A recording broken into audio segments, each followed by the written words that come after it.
எந்த நேரம் என்ன பிரச்சனை வருமோன்னு நடுங்க வேண்டி இருக்கிறது. ஆட்சி பொறுப்பில் இருக்கிறவர்கள், நிறுவனங்களிலே பணிபுரிகிறவர்கள் எல்லாருக்கும் ஒவ்வொரு நாளும் ஏதாவது பிரச்சனை வந்துட்டே இருக்கு. இதையும் தாண்டி படிப்பதற்கு ஒன்று என்று ஒரு புத்தகத்தை எடுத்தால் கீழே வைக்கவே முடியவில்லை என்றால் என்ன காரணம்? அதுல ஏதோ ஒன்று இருக்கிறது. அது என்னன்னு தெரிஞ்சுக்கிற மட்டும்தான் தூக்கம் வரும்.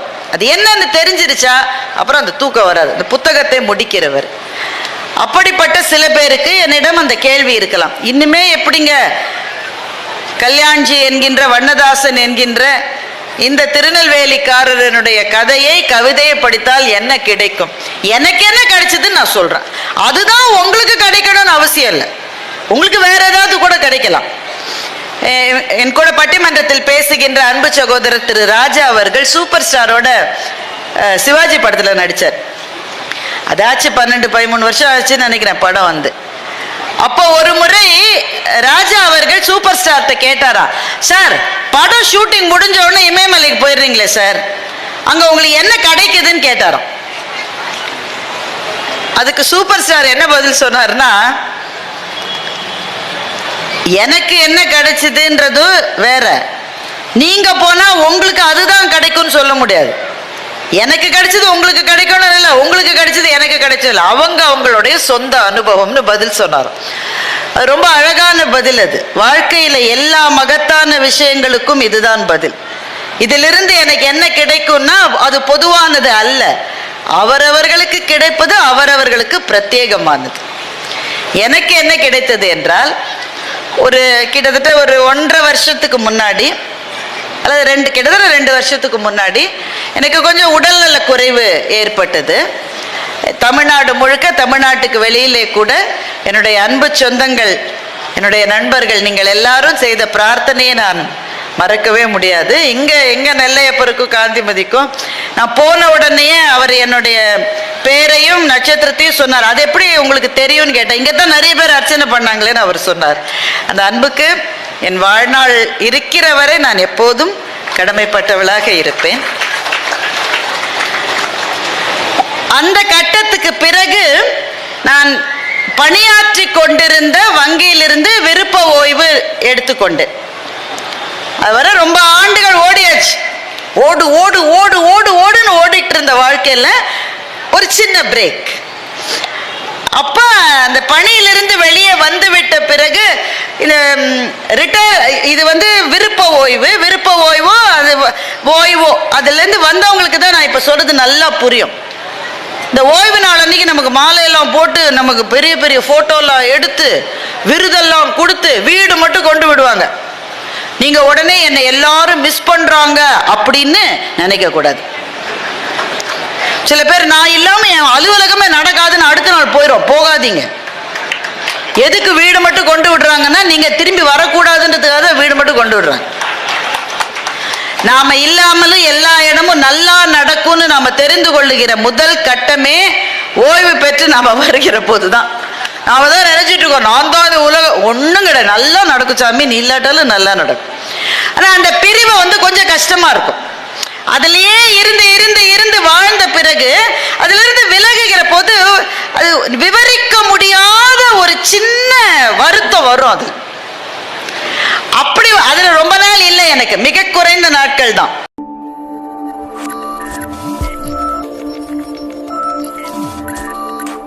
யார் சிந்தித்திருக்க கூடும்? ஏன்னா மன்னர்களினுடைய வரலாற்றை பாட ஐயா ஏன் பேசிக்கிட்டே இருக்கீங்க? அவரை கூப்பிடுறீங்களா? சரி. நம்ம யார் சிந்தித்திருப்போம்? வரலாற்றை படிக்கிறோம், எவ்வளவோ கதைகளை படிக்கிறோம், பொன்னியின் செல்வன் மாதிரியான காவியங்களை படிக்கிறோம், திரையிலே கூட பார்க்கிறோம். மன்னர்களினுடைய வெற்றியை பற்றி எல்லாம் பேசுகிற போது அந்த மன்னர்கள் வெற்றி பெற்றார்கள் என்பதை பெருமையாக கொண்டாடுகிறோம். அல்லது சில மன்னர்கள் தோற்று போனார்கள் என்றால் அந்த தோல்விக்காக கண்ணீர் கூட வடித்திருக்கிறோம். ஆனால் நம்மில் யார் அந்த போரில் எத்தனை யானைகள் கொல்லப்பட்டிருக்கும் என்பதை குறித்து ஒரு சிந்தனை கூட நமக்கு வந்தது இல்லை. ஏனென்றால் அந்த போரை நடத்துகிற 2 பேர், 2 மன்னர்களோ 2 தளபதிகளோ 2 அந்த படை சேனாதிபதிகளோ யாரோ நடத்துறாங்க. அந்த போருக்கும் அந்த யானைகளுக்கும் ஒரு சம்பந்தமும் கிடையாது. ஆனால் பாதிக்கப்படுவது எப்போதுமே அப்படிப்பட்ட உயிரினம், காட்டினுடைய அரசன் யானை தான் என்று எழுத்தாளர் ஜெயமோகன் எழுதுகின்றார். சிங்கம் என்று யார் சொன்னது? அது வெள்ளைக்காரன் உங்களுக்குள் விதைத்த சிந்தனை. இந்த மண்ணின் இந்திய காடுகளினுடைய அரசன் யானை தான் என்று எழுத்தாளர் ஜெயமோகன் எழுதுகின்றார். அதை பற்றி அந்த ரத்தின சுருக்கமான பேச்சிலே சொல்லி, பகுத்துண்டு பல்லுயிர் ஓம்புதல் நூலோர் தொகுத்தவற்றுள் எல்லாம் தலை என்று ரத்தின சுருக்கமாக தன்னுடைய பேச்சை முடித்திருக்கின்ற அன்பு தம்பிக்கு, அரசு அதிகாரி என்றாலும் நான் அவர் மீது இருக்கிற அந்த ஒரு பிரியத்தால் தம்பி என்று சொல்லுகின்றேன். அவருக்கு என்னுடைய மனப்பூர்வமான வாழ்த்துக்கள். நீங்களாம் அப்படி ஒரு மாதிரி செட்டில் ஆயிட்டீங்கன்னா வேக வேகமா நம்ம சப்ஜெக்டுக்கு போயிடலாம். முதல்ல அண்ணாச்சியை பத்தி பேசணும். எத்தனை பேர் வண்ணதாசனுடைய கவிதைகளை கதைகளை படிக்காமல் இருந்திருக்க முடியும் என்றே எனக்கு தெரியவில்லை. அப்படி ஒருவேளை அந்த வாய்ப்பு இதுவரை உங்களுக்கு கிடைக்கவில்லை, அப்படி கூட சில பேர் இருக்கலாம் தானே. அப்படி யாராவது இருந்தால் அவர்கள் என்னை பார்த்து கேட்கக்கூடிய, எவ்வளவு வேலை இருக்குங்க, இப்ப போய் நான் இனிமே வண்ணதாசன் கவிதைகளை கதைகளை படிக்க ஆரம்பிச்சு என்னைக்கு படிச்சு என்னைக்கு முடிச்சு அப்படின்னு உங்களை யாருக்காவது கேள்வி இருக்கலாம். ஒரு வேளை ரொம்ப அப்படி இருக்காது, திருநெல்வேலிக்காரங்களுக்கு அப்படி இருக்காது. ஆனா இங்க இவ்வளவு கேமரா இருக்கு, நிறைய பேர் பார்த்துட்டு இருக்காங்க. அவங்களுக்காக கேட்குறேன்னு வச்சுக்கோங்களேன். புத்தக கண்காட்சியில பேசுறதுல ஒரு கஷ்டம் என்னன்னா, ஆடியன்ஸ் முகத்தை விட கேமரா தான் நமக்கு அதிகமா தெரியும். எப்பவுமே ஒரு பேச்சாளரனுடைய மனம் என்பது 2 தளங்களில் இயங்கும். ஒரு தளம் நம்ம என்ன பேசிட்டு இருக்கோன்றத பத்தி, அடுத்தது என்ன சொல்ல போறேன்னா ரொம்ப ப்ரிப்பேர்டு இதெல்லாம் இருக்காது, ஸ்கிரிப்ட் எல்லாம் இருக்காது. அடுத்து என்ன சொல்லணும்னு ஒரு தளத்தில் இயங்கும். இன்னொரு தளம் வந்து ஆடியன்ஸை கவனிச்சுக்கிட்டே இருக்கும். அங்க பச்சை சட்டை போட்டவர் தூங்குறாரு, ஏன் அவர் ஆக்சுவலா தூங்கல, சும்மா ஒரு பேச்சுக்கு சொல்றேன், அவர் ஏன் தூங்குறாரு, அந்த ஆள் ஏன் கிளம்புற மாதிரியே நிக்கிறாரு, இந்த பாப்பா ஏன் என் பேச்சை கவனிக்காம, அப்படி ஆடியன்ஸை பார்த்துக்கிட்டே இருக்கும். அப்பதான் நம்ம கண்ட்ரோல் கிடைக்கும். ஆனால் புத்தக கண்காட்சியில் பேசுகிற போது எங்கள் மனம் 3 தளங்களில் இயங்க வேண்டும். ஒண்ணு என்ன பேசுறோம்னு கவனிக்கணும், 2வது ஆடியன்ஸை பத்தி கவனம் இருக்கணும், 3வது இந்த கேமராக்கள் என்னை படம் பிடிக்கிற போது அது எப்படி இருக்கும் அதை வேற கவனிக்கணும். 3 தளத்தில் இயங்குவது ரொம்ப கஷ்டங்க. அதனால நான் எல்லாத்தையும் விட்டுட்டு உங்களோட பேசுறதுக்கு தான் இங்க வந்திருக்கேன், ஆடியன்ஸை பார்த்து பேசத்தான் நான் வந்திருக்கேன். அப்ப யாருக்காவது அந்த கேள்வி வரலாம். இப்ப நிறைய பேர் என்கிட்ட சொல்றாங்க, ஆண்கள் சில பேர் வந்து சொல்லுவாங்க, நீங்க பாட்டுக்கு அந்த புக்கை படி இந்த புக்கை படின்னு புத்தக கண்காட்சியில நான் சில சமயம் சிபாரிசு செய்வது உண்டு. அப்படி செய்யணும்னு அவசியம் இல்லை. அவரவர்கள் மனம் எதை நாடுகிறதோ அதைத்தான் தேடி போக வேண்டும். எந்த சப்ஜெக்ட் உங்களுக்கு பிடிச்சிருக்கோ, இப்ப தம்பி இளையராஜா போய் நீங்க ஏதாவது ஒரு புக்கு வாங்கினா தியோடர் பாஸ்கரன் புக்கை தான் முதல்ல வாங்குவார். மனம் அங்கே செல்லுகிறது, அதுதான் வாங்குவார். அப்போ மற்ற புத்தகங்களை படிக்க கூடாதுன்னா இதுதான் படி, இந்த படியில ஏறிதான் நீங்க உச்சாணி படியை தொட முடியும். அப்ப அவரவர்களின் மனம் எதை நாடுகிறதோ அதுதான் முதல் படி. இருந்தாலும் சில பேர் கேட்பதனால நான் சொல்றேன், என்ன நான் படிச்ச இந்த புக் எனக்கு பிடிச்சது, நீங்க கூட படிக்கலாம் அப்படிலாம் நான் சொல்லுவேன். அப்ப அவங்க சொல்லுவாங்க, நீங்க பாட்டுக்கு ஏதாவது சொல்லுறீங்க, எங்க வீட்டுக்காரமா என்ன திட்டுதுன்றார். ஏன்னா அவர் புக்கை வாங்கும் போது பணம் கொடுக்க போகும்போது அவர் வீட்டுக்காரமா கேக்குதான், போன வருஷம் புக் ஃபேருக்கு வந்து வாங்கின புக்கெல்லாம் படிச்சுட்டீங்களான்னு கேக்குதான். உடனே நீட்டிய கையை பின்னாடி இழுத்துக்கிறாராம், ஏன்னா அந்த புக்கே இருக்கு இன்னும். ஏங்க படிக்கலன்னா, படிக்கணும் தாங்க போறேன், புக்கை எடுத்த உடனே ஒரு தூக்கம் வருது பாருங்க. அப்படி சில பேருக்கு இருக்கும் தான். ஏனென்றால் படிப்பது என்பது கூட பழக்கத்தால் வருவதுதான். அதற்கென்று ஒரு சுவை இருக்க வேண்டும். நீங்க சில கோயில்லாம் வெள்ளைக்காரங்க வந்து பார்ப்பாங்க, நீங்க பார்த்துருக்கீங்களா? அந்த வெளியில இருக்கிற, இங்க இருக்கிற நெல்லையப்பர் கோவிலை விடவா நான் ஒரு உதாரணத்தை சொல்லணும். சில பேர் வெள்ளைக்காரர்கள் வந்து அந்த சிற்பத்தின் முன்னால நிப்பாங்க, அவங்க அதை தாண்டி போகவும் இது இல்லை, அங்கேயே நிப்பாங்க. காலையில அந்த வழியா நம்ம போகும்போது சிற்பத்தை பார்த்துக்கிட்டு இருப்பாங்க. நாம வீட்டுக்கு போய் சாப்பாடெல்லாம் சாப்பிட்டுட்டு 4-5 வேலையை முடிச்சுட்டு கடத்தருக்கு போகும்போது அதே செல்லும்னா அதே மாதிரி நின்றுட்டு இருப்பார். நாம அதை கடந்து தினம் 100 தடவை பார்க்கிறோம்.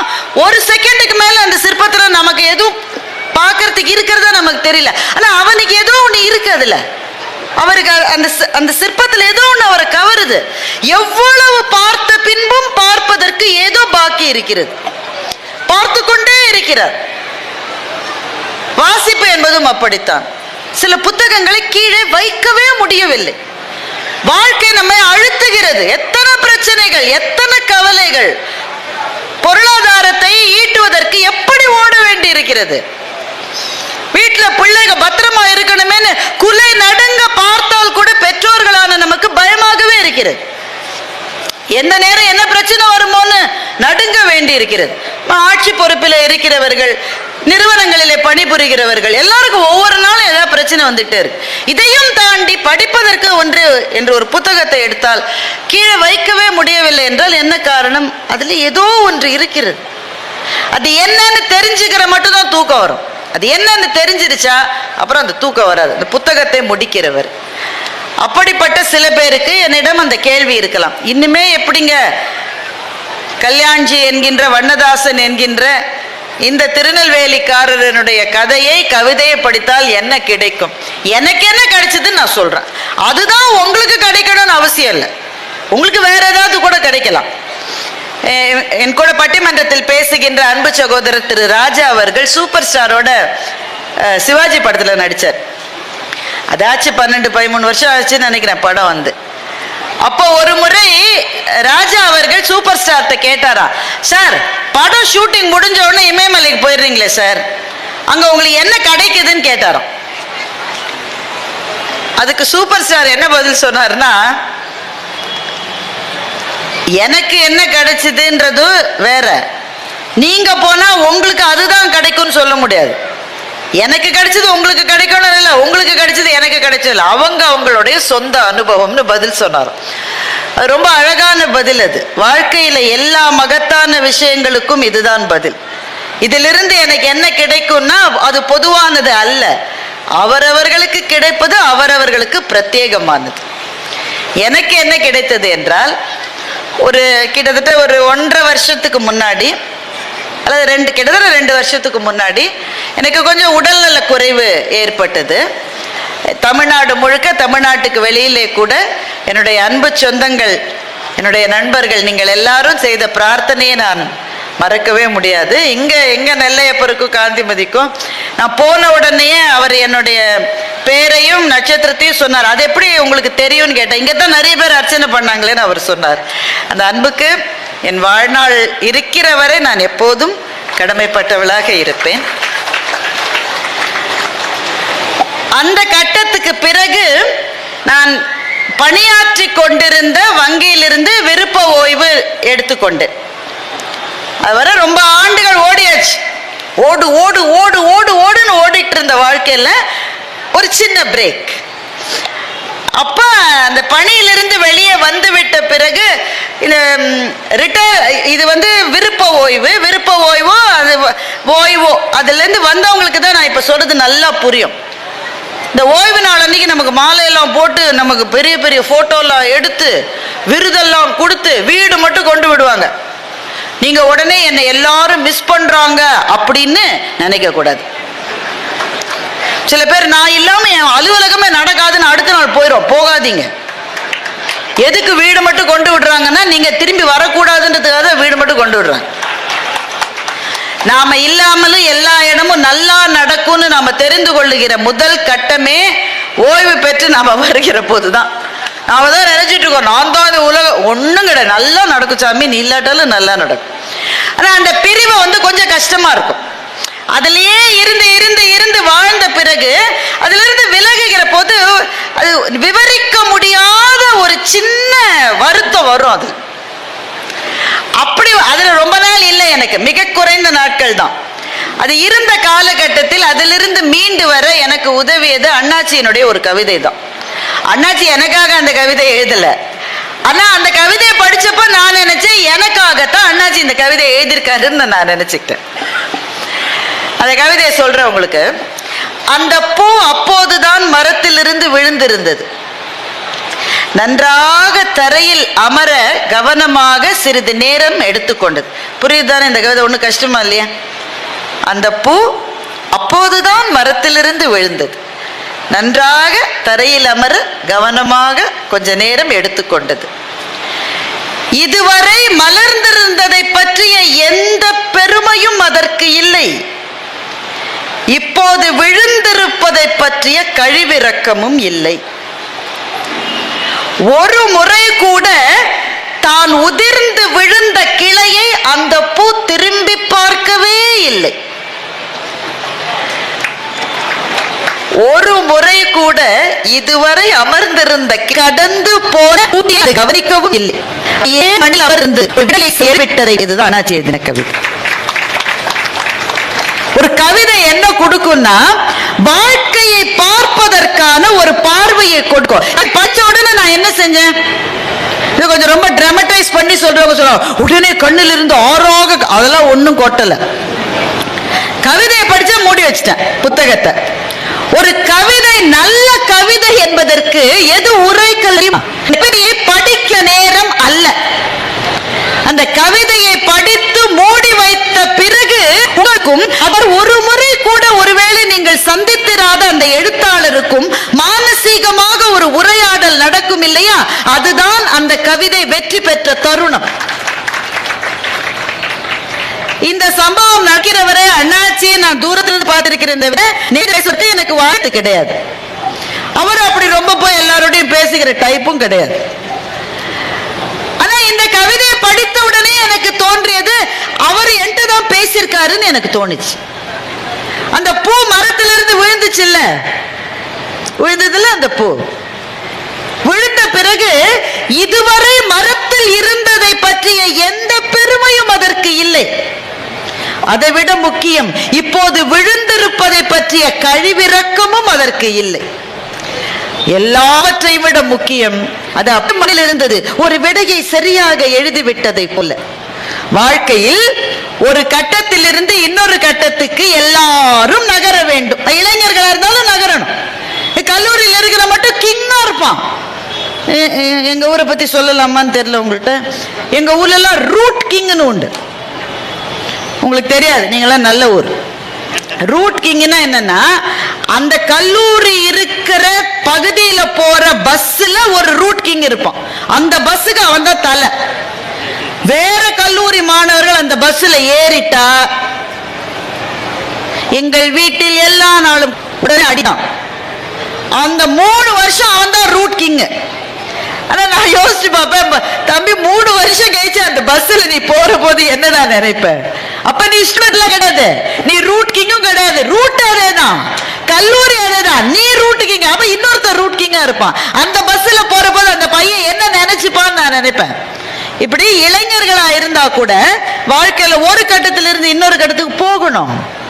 பெண்களுக்கு இது இன்னும் மிக அதிகமாக நடக்கும். ஒரு கட்டத்திலிருந்து இன்னொரு கட்டத்துக்கு போவது அது ரொம்ப வலியா இருக்கும், சில சமயம் வேதனையா இருக்கும், பயமா இருக்கும். இங்க இருந்த கெத்து அங்க இல்லையேன்னு தோணும். புது இடத்துக்கு நான் பழகுவேனான்னு கொஞ்சம் டென்ஷனா இருக்கும். அவங்க எல்லாருக்கும் நான் ஒரே ஒரு மெடிசன் தான் சொல்வேன், அண்ணாச்சியோட இந்த பூவை பற்றிய கவிதையை படியுங்கள், அப்புறம் வாழ்க்கையை பற்றி எந்த பயமும் வரவே வராது. ஒரு கவிதை நமக்கு எதை கொடுக்கும் என்றால் அதைத்தான் கொடுக்கும்.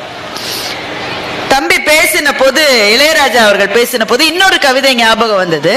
கவிஞர் என்னுடைய பெயர் உடனடியாக எனக்கு ஞாபகத்துக்கு வரல, ஆனா ரொம்ப அது மனதிலே நின்று விட்ட ஒரு கவிதை. அப்பாவும் பாப்பாவும் மருந்து கடைக்கு போறாங்க. அப்பாவும் பாப்பாவும் மருந்து கடைக்கு போறாங்க.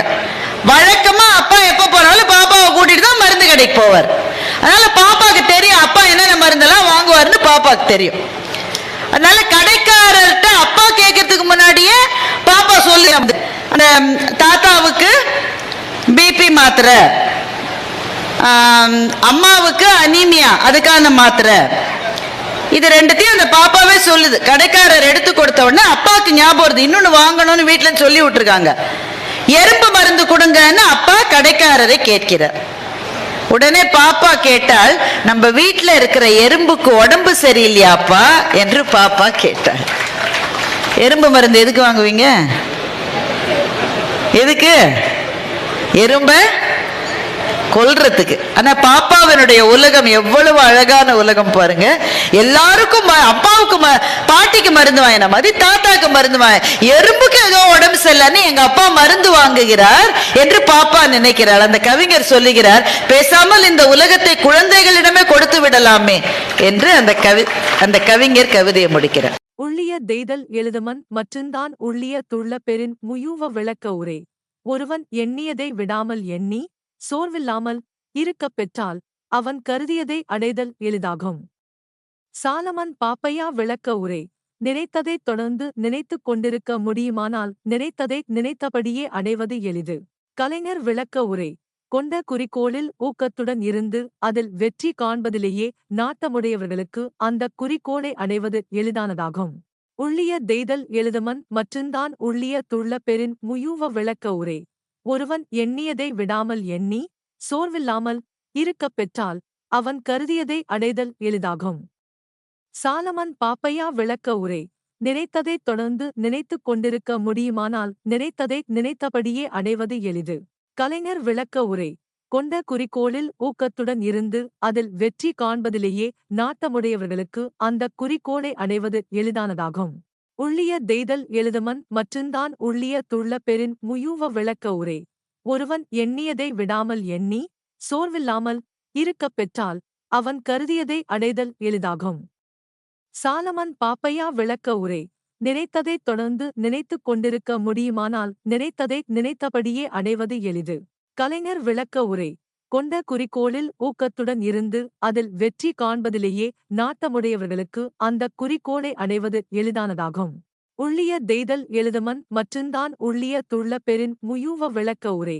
ஒருவன் எண்ணியதை விடாமல் எண்ணி சோர்வில்லாமல் இருக்கப் பெற்றால் அவன் கருதியதை அடைதல் எளிதாகும். சாலமன் பாப்பையா விளக்க உரை. நினைத்ததைத் தொடர்ந்து நினைத்துக் கொண்டிருக்க முடியுமானால் நினைத்ததை நினைத்தபடியே அடைவது எளிது. கலைஞர் விளக்க உரை. கொண்ட குறிக்கோளில் ஊக்கத்துடன் இருந்து அதில் வெற்றி காண்பதிலேயே நாட்டமுடையவர்களுக்கு அந்தக் குறிக்கோளை அடைவது எளிதானதாகும். உள்ளிய தெய்தல் எழுதுமன் மற்றுந்தான் உள்ளிய துள்ள பெறின் முயூவ விளக்க உரை. ஒருவன் எண்ணியதை விடாமல் எண்ணி சோர்வில்லாமல் இருக்கப் பெற்றால் அவன் கருதியதை அடைதல் எளிதாகும். சாலமன் பாப்பையா விளக்க உரை. நினைத்ததைத் தொடர்ந்து நினைத்துக் கொண்டிருக்க முடியுமானால் நினைத்ததை நினைத்தபடியே அடைவது எளிது. கலைஞர் விளக்க உரை. கொண்ட குறிக்கோளில் ஊக்கத்துடன் இருந்து அதில் வெற்றி காண்பதிலேயே நாட்டமுடையவர்களுக்கு அந்தக் குறிக்கோளை அடைவது எளிதானதாகும். உள்ளிய தெய்தல் எழுதுமன் மற்றுந்தான் உள்ளிய துள்ள பெறின் முயூவ விளக்க உரை. ஒருவன் எண்ணியதை விடாமல் எண்ணி சோர்வில்லாமல் இருக்கப் பெற்றால் அவன் கருதியதை அடைதல் எளிதாகும். சாலமன் பாப்பையா விளக்க உரை. நினைத்ததைத் தொடர்ந்து நினைத்துக் கொண்டிருக்க முடியுமானால் நினைத்ததை நினைத்தபடியே அடைவது எளிது. கலைஞர் விளக்க உரை. கொண்ட குறிக்கோளில் ஊக்கத்துடன் இருந்து அதில் வெற்றி காண்பதிலேயே நாட்டமுடையவர்களுக்கு அந்தக் குறிக்கோளை அடைவது எளிதானதாகும். உள்ளிய தெய்தல் எழுதுமன் மற்றுந்தான் உள்ளிய துள்ள பெறின் முயூவ விளக்க உரை. ஒருவன் எண்ணியதை விடாமல் எண்ணி சோர்வில்லாமல் இருக்கப் பெற்றால் அவன் கருதியதை அடைதல் எளிதாகும். சாலமன் பாப்பையா விளக்க உரை.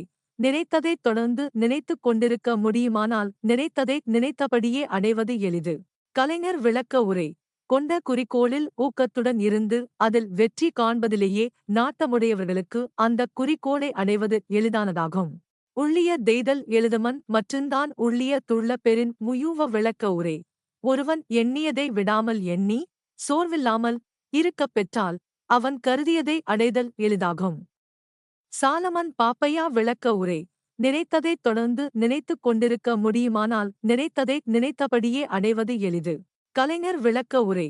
கொண்ட குறிக்கோளில் ஊக்கத்துடன் இருந்து அதில் வெற்றி காண்பதிலேயே நாட்டமுடையவர்களுக்கு அந்தக் குறிக்கோளை அடைவது எளிதானதாகும். உள்ளிய தெய்தல் எழுதுமன் மற்றுந்தான் உள்ளிய துள்ள பெறின் முயூவ விளக்க உரை. ஒருவன் எண்ணியதை விடாமல் எண்ணி சோர்வில்லாமல் இருக்கப் பெற்றால் அவன் கருதியதை அடைதல் எளிதாகும். சாலமன் பாப்பையா விளக்க உரை. நினைத்ததைத் தொடர்ந்து நினைத்துக் கொண்டிருக்க முடியுமானால் நினைத்ததை நினைத்தபடியே அடைவது எளிது. கலைஞர் விளக்க உரை. கொண்ட குறிக்கோளில் ஊக்கத்துடன் இருந்து அதில் வெற்றி காண்பதிலேயே நாட்டமுடையவர்களுக்கு அந்தக் குறிக்கோளை அடைவது எளிதானதாகும். உள்ளிய தெய்தல் எழுதுமன் மற்றுந்தான் உள்ளிய துள்ள பெறின் முயூவ விளக்க உரை. ஒருவன் எண்ணியதை விடாமல் எண்ணி சோர்வில்லாமல் இருக்கப் பெற்றால் அவன் கருதியதை அடைதல் எளிதாகும். சாலமன் பாப்பையா விளக்க உரை. நினைத்ததைத் தொடர்ந்து நினைத்துக் கொண்டிருக்க முடியுமானால் நினைத்ததை நினைத்தபடியே அடைவது எளிது. கலைஞர் விளக்க உரை. கொண்ட குறிக்கோளில் ஊக்கத்துடன் இருந்து அதில் வெற்றி காண்பதிலேயே நாட்டமுடையவர்களுக்கு அந்தக் குறிக்கோளை அடைவது எளிதானதாகும்.